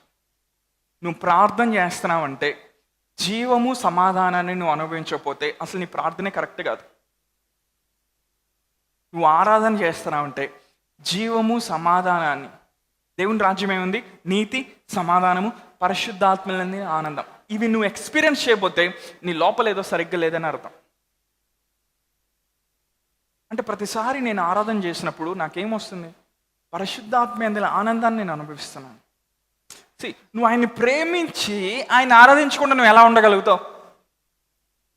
నువ్వు ఆయన ప్రేమించేవాడివైతే, నువ్వు నిజంగా ఆయనకు విలువ ఇచ్చేవాడివైతే, ఆయన్ని ఇష్టపడేవాడివైతే, ఆయన్ని తండ్రి అని నువ్వు నమ్మిన వాడివైతే, ఆయన్ని నువ్వు ఆరాధించకుండా నువ్వు ఎలా ఉండగలవు? ఫేక్ ఆరాధన గురించి నేను మాట్లాడలా. అందరు చూస్తున్నారు కాబట్టి చేతులు ఎత్తి ఏదో ట్రై చేసి lord you are good, your mercy endures for, అది కాదు నేను చెప్తుంది. ఎంతమంది అంతా ఉంటారు? మనం ఎప్పుడైతే దేవుని విషయాల మీద మన దృష్టిని మనం పక్కకి తొలగిస్తామో ఇంకొకటి ఎంటర్ అవుతాడు. ఎవడాడు? అపవాది. వాడు ఒకసారి సీన్లోకి వచ్చాడంటే గందరగోళం చేసేస్తాడు. కుటుంబాలని, జీవితాలని, నీ కెరీర్ని, లైఫ్ని మొత్తం గందరగోళం చేసి నాశనం చేసి పడేస్తాడు. వాక్యం ఏం చెప్తుంది? అపవాదికి మీరు చోటు ఇవ్వద్దు. వాడు కొంచెం ప్లేస్ ఇచ్చామనుకో, చిన్న తప్పే, చిన్న అబద్ధమే, చిన్న చెడు ఆలోచనే, ఆడిట్లా ఒక కాలేడు ఒకేసారి బుల్డోజర్లు తీసుకొని వస్తాడు. 1,00,000 బుల్డోజర్లు తీసుకొచ్చి నిన్ను దున్నేస్తాడు. మామూలుగా నువ్వు కనపడవు ఇంకా తర్వాత. కానీ నువ్వు ఎప్పుడు దేవుని నీతిలో, సమాధానంలో, పరిశుద్ధాత్మ యందలి ఆనందంలో ఉంటే, ఫిలిప్పీలు రాసిన పత్రికలో పౌలు ఏమంటాడు? దేవుని యొక్క సమాధానము మనల్ని ఆవరిస్తుందంట. దేని విషయమై మీరు చింతపడద్దు. మీ పక్కన వాళ్ళని చెప్పండి, దేని విషయమై చింతపడద్దు. వాక్యం వింటున్నప్పుడు కాదు, వాళ్ళతో చెప్పండి, వాక్యం వింటున్నప్పుడు కాదు, బ్రతికినంత కాలం మీ మనసు ఎప్పుడు కూడా దేవుని మీద ఉంటే జీవము, సమాధానము మీకు ఉచితంగా ఇవ్వబడతాయి. హల్లెలూయా. పౌలు ఏమంటే ఫిలిప్పీలు రాసిన పత్రికలో మనం చింతించకుండా, ఆలోచించకుండా ప్రతి విషయంలో కృతజ్ఞతాపూర్వకంగా దేవునికి మనం స్తుతులు చెల్లిస్తూ ఉన్నప్పుడంట దేవుని సమాధానం మనల్ని ఆవరిస్తుందంట. యాంప్లిఫైడ్ క్లాసిక్లో ఏమంటుందంటే the peace of God shall garrison your soul. అంటే దేవుని యొక్క సమాధానం అంట ఒక సైన్యాన్ని వేసుకొని వచ్చి నీ ప్రాణానికి కావలి కాస్తూ ఉంటుందంట. ఆడు చచ్చిపోయాడని కానీ అవునా లేపుదాం పా అట్ట. హల్లెలూయా. ఈ అప్పులు ఇబ్బంది పడుతున్నాయంటే లేదు లేదు దేవుడు కార్యం చేస్తున్నాడంట. అంటే సమాధానం ఏం చేసింది? ఒక సైన్యం లాగా నీ చుట్టూ ఆవరించింది. ఇప్పుడు నీ ఆలోచనలు ఎలా ఉంటాయి? డిస్టర్బ్డ్గా ఉండవు. కొంతమంది ఊరినే డిస్టర్బ్ అయిపోతూ ఉంటారు. అదేంటో మరి సూపర్ న్యాచురల్ టెక్నాలజీ అది. అంటే నువ్వు రోజు 9 గంటలు 10 గంటలు జాబ్ చేస్తే నువ్వు ఇంటికి వచ్చి డిస్టర్బ్ అవ్వాల్సిన అవసరం లేదు. హలో,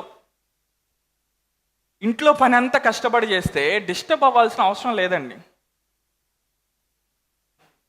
కొంతమంది లేడీస్ని టైం కాని టైంలో కదిలిచ్చామనుకో, దేక్షాలు బగులుతాయి మామూలుగా. నీకు తెలియదు ఎంత పని చేస్తున్నావు. హలో, నువ్వు చేస్తున్నావు, జీవం ఉందా? నేను చెప్పానని వాళ్ళని వెళ్ళి అడగమాకండి కదిలిచ్చి.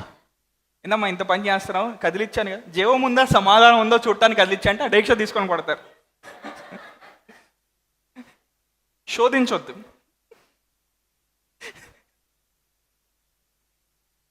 ఆఫీస్లో వెళ్ళి కూర్చున్నావు, ఈరోజు అంతా ఏం బాగాలేదు. ఇంటికి వచ్చి పిల్లోడు ఏదో గ్లాస్ పడేశాడు, ఇంకేముంది, దాంతో నువ్వు తలుపులు బాగా కొట్టేస్తావు. ఎందుకని? పవర్ ఎక్కువైపోయింది లోపల. ఏం పవర్ అది? అశాంతి, చికాకు.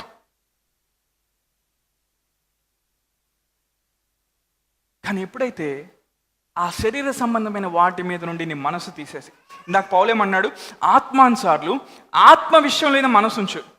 యాంప్లిఫైడ్ క్లాసిక్లో ఏమన్నాడంటే mind controlled by the spirit. అంటే నీ స్పిరిట్ అంట నీ మైండ్ని కంట్రోల్ చేస్తాంట. ఫస్ట్లో నేను ఒక విషయం చెప్పాను, గుర్తుందా? దేవుడు ఎప్పుడైతే ఆదాముని చేశాడో ఏం చేశాడు? ఆయన స్పిరిట్ని వదిలాడు, ఆయన జీవవాయువుని వదిలాడు, ఆయన ఊపిరిని వదిలినప్పుడు ఆదాము జీవించే ప్రాణి అయ్యి దేవునిలాగా ఆలోచించడం మొదలుపెట్టాడు. కానీ ఆ స్థానంలోంచి పడిపోయాడు. ఇప్పుడు క్రీస్తు మనల్ని పునరుద్ధరించాడు, పరిశుద్ధాత్మ మనకు అనుగ్రహించబడ్డాడు. మనం ఆత్మీయ విషయాల మీద మనసు ఉంచితే అంట ఇప్పుడు ఏమవుతుందంట, మన స్పిరిట్, మనలో ఉన్న ఆత్మ మన మైండ్ని కంట్రోల్ చేస్తుందంట. ఇప్పుడు మనం ఎంత పవర్ఫుల్గా ఉంటామో చూడండి. హల్లెలూయా. నీ మైండ్ చాలా క్లియర్గా ఉన్నప్పుడు, నీ మైండ్ని నువ్వు కరెక్ట్గా పెట్టుకుంటున్నప్పుడు ఆత్మీయంగా ఎదగడం చాలా ఈజీ ఉంటుంది. హల్లెలూయా. నా మైండ్ని నేను క్లియర్గా ఇట్లా పెట్టుకున్నప్పుడు ఎవరిని చూసినా ఆత్మీయంగా ఏం జరుగుతుందో చూడగలుగుతాను. ఎవరిని నిలబెట్టినా ప్రవచించగలుగుతాను. ఎవరికి నిలబెట్టినా దేవుడు ఏం చెప్తున్నాడో చెప్పగలుగుతాను. మీరు ఒక ప్రెసిడెంట్ ముందు తీసుకెళ్ళని చెప్పండి, నెక్స్ట్ 10 yearsలో ఏం జరుగుతుందో చెప్తాను అతనికి. Mind control by the spirit. Hallelujah. అందుకే 11వ వచనంలో ఏముంటుంది? చావునకు లోనైన మీ దేహాన్ని పరిశుద్ధాత్మ దేవుడు ఏం చేస్తాడంట, లేపి ఆయనతో పాటు జీవింపజేస్తాడంట. అంటే మీ మైండ్ మాత్రమే రిజరెక్ట్ అవట్లా, మీ ఆలోచనలు మాత్రమే దేవుని ఆలోచనలు అవట్లా, ఈవెన్ మీ బాడీ కూడా ఇంకొక ఎక్స్పీరియన్స్లోకి లేపబడతా ఉంది. నీ మైండ్ని ఎందులోకి నువ్వు తీసుకెళ్ళలేవో నీ ఎక్స్పీరియన్స్ నువ్వు అందులోకి తీసుకెళ్ళలేవు. నీ ఎక్స్పీరియన్స్ నువ్వు ఎందులోకి తీసుకెళ్ళలేవో నీ రియాలిటీని నువ్వు అందులోకి తీసుకెళ్ళలేవు. నేను చెప్తున్నా, అర్థమవుతుందా? అందుకే పౌలేమన్నాడు రోమా 12:2 మీ మనస్సు మారి ఏం చేయాలంట, లోక మర్యాదను అనుసరింపక ఉత్తమను సంపూర్ణమైన దేవుని చిత్తమేదో మీరు పరీక్షించి తెలుసుకోవాలంట. మీ మనస్సు మారి నూతనం అవటం వల్ల. ఎఫెసీ 4:23 ఏముంటుంది? మీ మనస్సు యొక్క చిత్త వృత్తి యందు మీరు నూతన పరచబడిన వారే. హల్లెలూయా. అంటే దాని అర్థం ఏంటి? నా మనస్సుకి ఒక చిత్తం ఉంది. ఈరోజు నాకు జరిగిన అవమానాన్ని ఆలోచించవచ్చు, నాకు ఎదురైన ఓటమిని నేను ఆలోచించవచ్చు, కానీ నా మనసుకు ఒక చిత్తాన్ని ఉంది. అందరూ నాకు చెప్తారా, నా మనసుకి ఒక చిత్తం ఉంది. అంటే ఏమి ఆలోచించాలో కూడా పరిశుద్ధాత్మ దేవుడు నేను కంట్రోల్లో తీసుకున్నప్పుడు నీకు ఈజీ అయిపోయింది. ఏం చెప్తున్నా అర్థమవుతుందా? బ్రదర్, ఇంత థియాలజీ, ఇంత డైమెన్షన్స్ ఇట్లా కొడితే ఎట్లా బ్రదర్? నీకేం అర్థమైతే అది తీసుకో. నాకు కావాల్సింది ఒకటే, నీ మైండ్ దేవుని ఆత్మ చేత కంట్రోల్ చేయబడాలి. దేవుని ఆత్మ ద్వారా ఎలా కంట్రోల్ అవుతుంది? దేవుని ఆత్మ యొక్క ప్రభావము నీ ఆత్మ మీద పడుతుంది. నీలో ఉన్న నూతనమైన ఆత్మ, ఎప్పుడైతే నువ్వు తిరిగి జన్మించావో నీ ఆత్మ ఏం చేయబడింది? దేవుని యొక్క విషయాలకి తెరవబడింది. నీ ఆత్మ కానీ నీ మైండ్ని కంట్రోల్ తీసుకోగలిగితే నువ్వు దేవునిలాగా ఆలోచించడం మొదలు పెడతావు. నీ ఆత్మ నీ మైండ్ని ఎప్పుడు కంట్రోల్ తీసుకుంటుందంటే, నీ ఆత్మ ఎప్పుడైతే పరిశుద్ధాత్మ నుంచి వచ్చే ఆ ఫ్రీక్వెన్సీని, ఆ తరంగాల్ని అనుభవించడం మొదలుపెట్టినప్పుడు ఇప్పుడు ఏమవుతుంది? నీ మైండ్ కంట్రోల్లో ఉంటుంది. యేసుప్రభువు వారు శిష్యులు వెళ్ళిపోయారు ఆయన వదిలేసి, ఆయన పడవ మీద వెళ్ళాలి, ఇన్ని గంటల టైం అయిపోయింది. ఆయన ఏమన్నాడు? ఆయన ఏం చికాకు పడలా, ఆయన ఏం టెన్షన్ పడలా. ఆయన మైండ్ అంతా కూడా ఆయన స్పిరిట్ ద్వారా కంట్రోల్ చేయబడతా ఉంది. ఇప్పుడు ఏమన్నాడు? బోట్స్ లేవా? అయితే నో ప్రాబ్లం. వాటర్ యొక్క మాలిక్యులర్ డెన్సిటీ నేను మార్చేస్తా, వాటర్ యొక్క విస్కాసిటీ నేను మార్చేస్తా, హల్లెలూయా, ఫిజికల్ ప్రిన్సిపల్స్ నేను మార్చేస్తా, నేను నీళ్ళ మీద నడుస్తూ ఉంటా. హల్లెలూయా. సాధారణంగా ఒక వ్యక్తి నీళ్ళ మీద నడవాలంటే ఒక కాలికి రెండో కాలికి మధ్యలో 2 కిలోమీటర్ల దూరం ఉండాలంట. యేసుప్రభువు వారు ఏమన్నారు? స్పిరిట్ ద్వారా ఆయన కంట్రోల్ చేయబడ్డాడు కాబట్టి ఇది లిమిటేషన్ కాదు. అంటే నీ స్పిరిట్ ద్వారా నీ మైండ్ కంట్రోల్ చేయబడితే అర్థం కాదు, బట్ స్లోగా అర్థమైంది. ఓకే, ఏంటి ఇంత చెప్తున్నాడు ఈరోజు అనుకోమా, జస్ట్ కంటిన్యూ చేద్దాం. నీ స్పిరిట్ ద్వారా ఎప్పుడైతే నీ మైండ్ కంట్రోల్ చేయబడుతుందో అప్పుడు నువ్వు సూపర్ న్యాచురల్ చూడటం మొదలు పెడతావు. అప్పుడు ఈ 3 కోణాలు దాటి 4వ కోణంలో చూడటం నువ్వు మొదలు పెడతావు. అప్పుడు ఆత్మీయ ప్రపంచంలో ఏముందో చూడటం మొదలు పెడతావు. నెక్స్ట్ 5 years 10 yearsలో దేవుడు ఏం చేయబోతున్నాడో చూడటం మొదలు పెడతావు. నువ్వు ఎలా ప్రిపేర్ అవ్వాలో చూడటం మొదలు పెడతావు. దేవదూతలు ఎలా ఉంటారో చూడటం మొదలు పెడతావు. వాళ్ళతో ఎలా మాట్లాడాలో చూడటం మొదలు పెడతావు. ఆత్మ పరిధిలోకి వెళ్ళి ప్రత్యక్షతలు ఎలా తెచ్చుకోవాలో నువ్వు నేర్చుకుంటావు. హల్లెలూయా. సరే, వీటన్నిటికి ముందు యెషయా 55లో నేను ఒక మాట చెప్పాను, నీ ప్రాణము సారమైన దాని యందు సుఖింపనీయుడే. అందరూ ఇక్కడ మీ చేపెట్టుకోండి. నా ప్రాణమా, ఈ రోజు నుంచి నువ్వు ఏది పడితే అది తినకూడదు. అంటే నేను ఫిజికల్ ఫుడ్ గురించి మాట్లాడలే, స్పిరిచువల్ గురించి మాట్లాడు. చెప్పు, నా ప్రాణమా, నువ్వు సారమైన దాని యందు సుఖించు. దేవుని వాక్యమందు, దేవుని ప్రత్యక్షతలందు నువ్వు సుఖించు.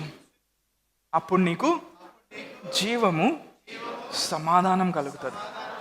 అప్పుడు నువ్వు ఎప్పుడు కూడా విశ్రాంతిలోనే ఉంటావు. హల్లెలూయా. ఎంతమంది నాతో ఉన్నారు? సో ఈ విషయాన్ని నేనేం చేయాలి? ప్రతిరోజు అభ్యాసం చేయాలి. టైం అయిపోయింది కాబట్టి క్లోజ్ చేస్తాను, నెక్స్ట్ వీక్ మాట్లాడుకుందాం. ఓకే, నేను జస్ట్ బ్రీఫ్గా ఏం చెప్పాను ఈరోజు మైండ్ గురించి కాబట్టి ఏం చెప్పానో చెప్పగలుగుతారా? ఆదాములోకి దేవుడు ఎప్పుడైతే జీవవాయువుని ఊదాడో జీవించే ప్రాణి అయ్యాడు. అంటే దేవునిలాగా ఆలోచించే సామర్థ్యం ఎవరికి ఇవ్వబడింది? ఆదాంకి ఇవ్వబడింది. కానీ ఆదాం ఎప్పుడైతే తప్పు చేశాడో ఆ సామర్థ్యాన్ని పోగొట్టాడు. ఇప్పుడు క్రీస్తు వచ్చి ఏం చేశాడు? అదే సామర్థ్యాన్ని మనకి ఇచ్చాడు. ఎలా ఇచ్చాడు? మన లోపల పరిశుద్ధాత్మను పెట్టి ఆ ఆత్మ యొక్క ప్రభావం ద్వారా ఆలోచించే కృపను మనకి ఇచ్చాడు. హల్లెలూయా. మన మైండ్ని ఎక్కడికి మనం తీసుకెళ్ళలేమో మన రియాలిటీని అక్కడ దాకా మనం తీసుకెళ్ళలేం. ఇంకేం చెప్పాను? మైండ్ అనేది స్పిరిట్ ద్వారా కంట్రోల్ చేయబడాలి. ఎందుకని? ఆత్మ మాత్రమే దేవుని విషయాల్ని పరిశోధించగలుగుతాడు. నీకు ఒక స్పిరిట్ ఉందండి. ఎంతమందికి ఒక స్పిరిట్ ఉంది? లోపల ఒక స్పిరిట్ ఉంది తెలుసా? లేకపోతే నువ్వు అది లివింగ్ డెడ్ బాడీ అవుతావు. లోపల ఒక స్పిరిట్ ఉంది, ఒక ఆత్మ ఉంది. దేవుని ఆత్మ కాదు, నీ ఆత్మ ఉంది. ఆ ఆత్మ నువ్వు తిరిగి జన్మించావు కాబట్టి దేవుని విషయాల్ని పరిశోధిస్తూ ఉంటుందంట. ఆ ఆత్మ పరిశుద్ధాత్మతో బలపరచబడితే పరిశుద్ధాత్మ దేవుడు నీకు ఇన్ఫర్మేషన్ ఇస్తాడు, నీ మైండ్లో నువ్వేం ఆలోచించాలని. అలా నువ్వు ప్రాక్టీస్ చేయటం మొదలు పెడితే నువ్వు ఎప్పుడు దేవుని జీవాన్ని, సమాధానాన్ని నువ్వు అనుభవిస్తావు. నువ్వు ఎప్పుడు విశ్రాంతిలో ఉంటావు. ఏం చేయాలి? పైనున్న వాటి మీద మనం దృష్టి పెట్టినప్పుడు ఏమవుతుందంట? భూ సంబంధమైన మనసుకి మనం మృతి పొందామని మనకి తెలిసి మన జీవము క్రీస్తుతో కూడా దాచబడి ఉందని గ్రహిస్తామంట. ఎప్పుడైతే క్రీస్తుతో పాటు లేపబడ్డాను, ఆ నిత్యమైన నిధులు, ఇటర్నల్ ట్రెజర్స్ని, నేను క్రీస్తులో ఉన్న మహిమైశ్వర్యాన్ని ఆలోచించడం మొదలు పెడతా ఉంటాను. ఇప్పుడు నా ప్రాణం ఏం చేస్తుంది? సారమైన దాని యందు సుఖిస్తూ ఉంది. నేను క్రీస్తుతో పాటు లేపబడ్డాను కాబట్టి ఆయనలో ఉన్న జీవాన్ని నేను అనుభవించగలుగుతా ఉన్నాను. ఆయనలో ఉన్న మంచితనాన్ని నేను అనుభవించగలుగుతాను. ఇవన్నీ చెప్పబోయే ముందు ఒక ఆలోచన చెప్పాను. దేవుడు మన పట్ల ఏం కలిగి ఉన్నాడు? తండ్రి మంచి ఆలోచనలు కలిగి ఉన్నాడు. ఒక్కసారి నోరు తెరిసి ఆ మాట చెప్తారా? దేవుడు నా పట్ల ఏం కలిగి ఉన్నాడు? మంచి ఆలోచనలు కలిగి ఉన్నాడు. అంటే నీ గతాన్ని బట్టి ఆయన తీర్పు తీర్చట్లేదు, నీ తప్పులను బట్టి ఆయన తీర్పు తీర్చట్లేదు, అవి ఆయన వదిలేశాడు. హల్లెలూయా. దేవుడు ఏమంటున్నాడు ఇజ్రాయెల్ ప్రజలతో ఇర్మియా ద్వారా? నా బిడ్డలారా, వాళ్ళెవరో వచ్చి మిమ్మల్ని కొట్టి తీసుకెళ్లారు బానిసలుగా, అయినా హాని చేసే ఉద్దేశం నాకు లేదు. I have plans to prosper. అందుకే అదే 29వ అధ్యాయంలో దేవుడు ఇజ్రాయెల్ ప్రజలతో ఏమంటాడంటే, మీరు బబులోన్లో చెరగా ఉన్నా కానీ అక్కడ మీరు పెళ్లి చేసుకోండి. అక్కడ మీరు పిల్లలు కానండి, అక్కడ మీరు ఇల్లు కట్టుకోండి, అక్కడ మీరు వర్ధిల్లండి, నా పవర్ ఏంటో అక్కడ కూడా చూపిండి అంటున్నాడు దేవుడు. ఎందుకంటే నేను మంచివాడిని. ఏదో కారణం చేత జరుగుండొచ్చు, మీరు విగ్రహాలు వెంబడి వెళ్ళి ఉండొచ్చు, లేకపోతే తప్పులు చేసి ఉండొచ్చు, అందుకని మీరు బానిసలుగా వెళ్ళాల్సి వచ్చింది. కానీ బానిసలుగా వెళ్ళినా అక్కడ మీరు బానిసలుగా బ్రతకొద్దు అంటున్నాడు దేవుడు. అంటే మన తండ్రి ఎంత మంచివాడు చూడండి. అంటే వాళ్ళ తప్పుని క్షమించి కూడా ఏమంటున్నాడు, నా బిడ్డలారా ఇక్కడ పెళ్లి చేసుకోండి, ఇక్కడ పిల్లలు కానండి, ఇక్కడ ఇల్లు కట్టుకోండి, ఇక్కడ పంటలు వేసుకోండి, ఇక్కడ పొలాల యొక్క ఫలం తిని అనుభవించండి, మీరు వర్ధిల్లండి, బలవండి, మీరు become fat, become strong, become big, become rich, become glorious. Hallelujah. దేవుడు అది ఎందుకు చెప్తున్నాడు? ఇంకో 70 సంవత్సరాల్లో వాళ్ళని మళ్ళీ అక్కడ నుంచి బయట తీసుకురాబోతున్నాడు దేవుడు. దేవుడికి ఆల్రెడీ తెలుసు, కొంత టైమే నా బిడ్డలు ఇక్కడ చెరలో ఉండేది, ఇక్కడికి రాగానే అంతా అయిపోయింది అనుకుంటున్నారు వాళ్ళు. లేదు, నా కుమారులారా సంతోషపడండి, చేయాల్సినవన్నీ చేయండి, అతి తక్కువ టైంలో నేను వీళ్ళు బయటికి తీసుకొచ్చేస్తాను. అంటే తండ్రి ఎలాంటి ఆలోచనలు కలిగి ఉన్నాడు? తన బిడ్డల పట్ల మంచి ఆలోచనలు కలిగి ఉన్నాడు. మనల్ని ప్రేమించే తండ్రి ఆయన. మీరు ఎక్కడున్నారు అక్కడ కళ్ళు మూసుకుంటారా? ఒక చిన్న ప్రార్థన చేద్దాం.